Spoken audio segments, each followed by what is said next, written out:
माननीय प्रधानमंत्री जी के स्वच्छ भारत अभियान से प्रेरणा लेकर जिन लोगों ने डिजिटल कंटेंट क्रिएट किया, उनमें से चुने गए स्वच्छता एम्बेसडर हैं मल्हार कलांबे, अ नोटेड एनवायरमेंटलिस्ट जो 2017 से प्रति सप्ताह स्वच्छता अभियान चलाते रहे हैं, स्वच्छता और सतत विकास को लेकर जागरूकता भी फैलाते रहे हैं।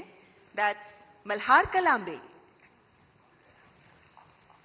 मल्हार, ये जो लोग क्रिएटर्स हैं ना, उसमें कुछ लोग वो भी हैं जो क्या खाना चाहिए वो भी कहते हैं।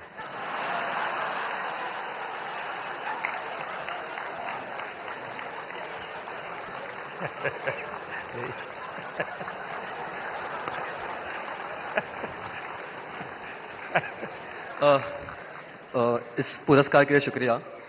मैं बेसिकली एनवायरमेंटलिस्ट हूँ। हम पिछले 6.5 साल से मुंबई में स्वच्छता मुहिम चला रहे हैं, आप ही से प्रेरणा लेके। पिछले 6.5 सालों में उन्होंने 500 से ज़्यादा क्लीनअप ड्राइव्स ऑर्गेनाइज की है, 80 लाख किलो से ज़्यादा कचरा मुंबई से साफ किया है। बट इतने सालों में मैंने एक चीज़ देखी है कि लोगों को कचरा उठाने में शर्म आती है, लज्जा लगती है। कई लोगों ने मुझे कचरे वाला तक कहा है। बट मैं एक चीज़ में विश्वास रखता हूँ कि अगर देश साफ करना है तो हाथ तो गंदे करने पड़ेंगे। Thank you.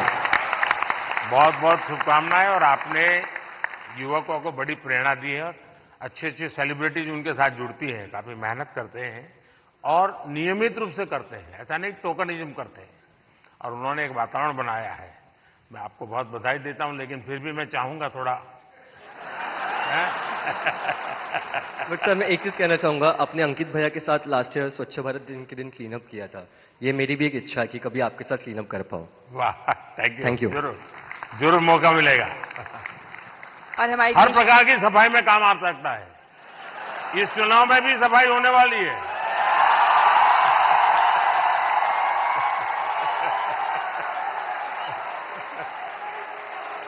और हमारे देश की समृद्ध फैशन परंपराओं को आगे बढ़ाने के लिए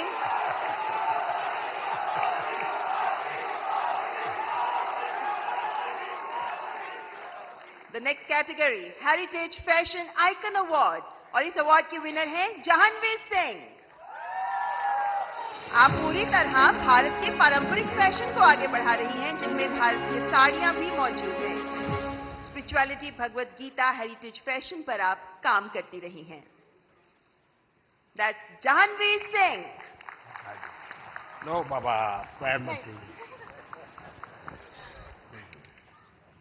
बहुत बहुत बधाई आपको। और दुनिया में भारत की चीज, क्योंकि टेक्सटाइल मार्केट फैशन के साथ ही जा सकता है, वो अकेला नहीं जाता है आजकल, क्योंकि रेडीमेड ब्रांड का जमाना है।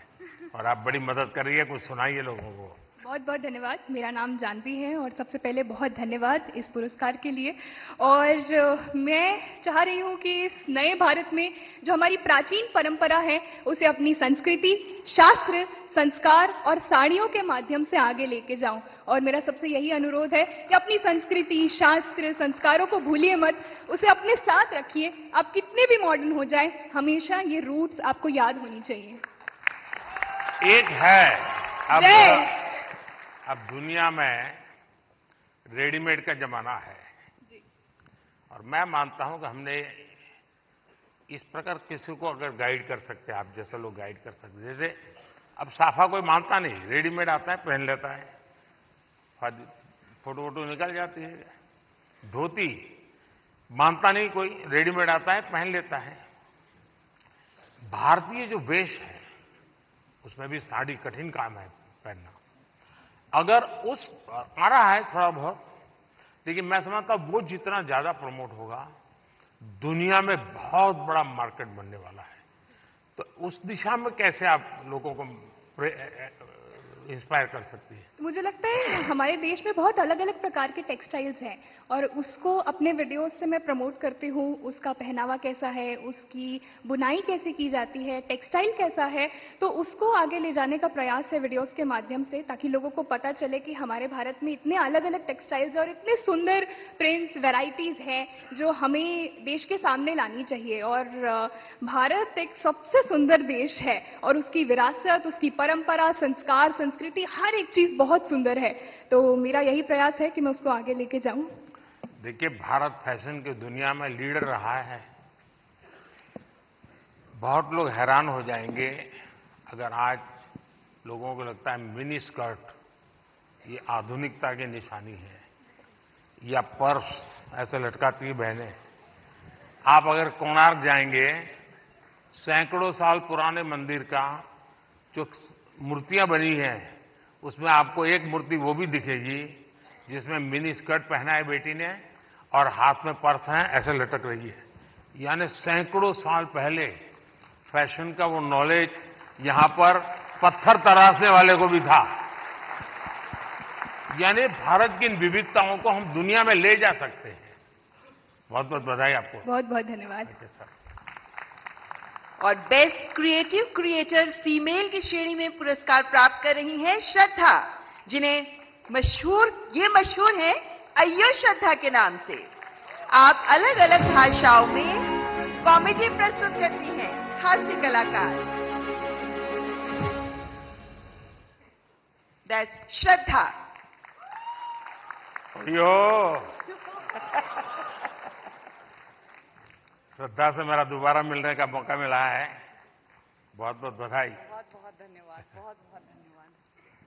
बहुत धन्यवाद इस पुरस्कार के लिए। और ये पुरस्कार ये एक्नॉलेज करता है कि जो लोग घर में एक स्मार्टफोन के जरिए कंटेंट बनाते हैं, वो भी एक स्किल है। ये एक्नॉलेज करता है ये पुरस्कार। इसका बहुत बहुत बहुत धन्यवाद। देश में अक्सर सामाजिक, राजनीतिक, औद्योगिक वजहों से परिस्थिति काफी गंभीर हो जाती है। मेरी कोशिश ये रहती है कि इसमें अगर एक ह्यूमरस पॉइंट ऑफ व्यू या हास्य रस मिलाया जाए तो एक पॉजिटिविटी फैलाई जा सकी। जो भी परिस्थिति हो, आई थिंक हमारे देश के लोग इतने प्यारे हैं कि परिस्थिति कितनी भी गंभीर हो, हम हर चीज में मुस्कुराने की वजह ढूंढ लेते हैं। और मैं अपने कंटेंट से ये वजह दर्शाने की कोशिश करती हूँ। बहुत बहुत धन्यवाद। बहुत धन्यवाद। देखिए, बाजार से सब्जी कितनी बढ़िया क्यों ना लाए, उसमें जब तक तड़का नहीं लगता है ना, टेस्ट नहीं आता है। तो ये हास्य की चीजें जो है वो तड़का का काम करती है जिंदगी में। और आज आपकी स्पॉन्टेनिटी ने सबको फ्लोर कर दिया है। Thank you. Thank you so much. Thank you. Thank you. Thank you. And now let's recognize the best creative creator male, RJ Raunak, जो अपने प्रैंक के लिए जाने जाते हैं, अपने ह्यूमर, अपनी आवाज के लिए जाने जाते हैं और अलग अलग टॉपिक्स पर बेहतरीन डिजिटल कंटेंट तैयार करने वाले आरजे रौनक। क्या आरजे, कैसे हो भैया? रौनक ने ही आरजे नाम पॉपुलर कर दिया। सर, मुझे लगता है कि आपने भी रेडियो को पॉपुलर कर दिया, तो उसके लिए बहुत बहुत धन्यवाद। और अक्सर जब मैं रेडियो में प्रोग्राम करता हूं और लोगों से रेडियो के बारे में बात करता हूं, और मुझे अच्छे से याद है जब मन की बात प्रोग्राम शुरू होने वाला था, तब हमने यही कहा था कि हमारी इंडस्ट्री में और एक व्यक्ति आ रहे हैं। हमने इतने सालों से काम किया, लेकिन शायद वो फर्स्ट डे से ही सारे रिकॉर्ड्स तोड़ देंगे। तो उसके लिए बहुत बहुत धन्यवाद। बहुत बहुत बधाई आपको। Thank you Modi ji. और सारी रेडियो फ्रेटर्निटी की तरफ से मैं आपको धन्यवाद कहूंगा, क्योंकि शायद यहां पर रेडियो का मैं इकलौता हूं आपके अलावा जिसको ये अवार्ड मिल रहा है। बहुत लोग होंगे जो भी दुनिया में होंगे, और मैं पक्का मानता हूं कुछ लोग तो अपने गीत खुद ही रिकॉर्ड करते होंगे, फिर खुद सुनते होंगे, और घर में अगर माँ गुस्सा करती है तो सुनाते होंगे। बिल्कुल। सबकी तरफ से मैंने सोचा था पहले कि कभी मैं ऑनरेबल प्राइम मिनिस्टर से मिलूंगा तो मैं उनसे बउआ के स्टाइल में वही कहूंगा जो मैंने बहुत सारे हजारों लोगों को कहा है, सो नमस्ते सर, मैं बउआ बोल रहा हूं। बहुत बहुत धन्यवाद। थैंक यू भैया।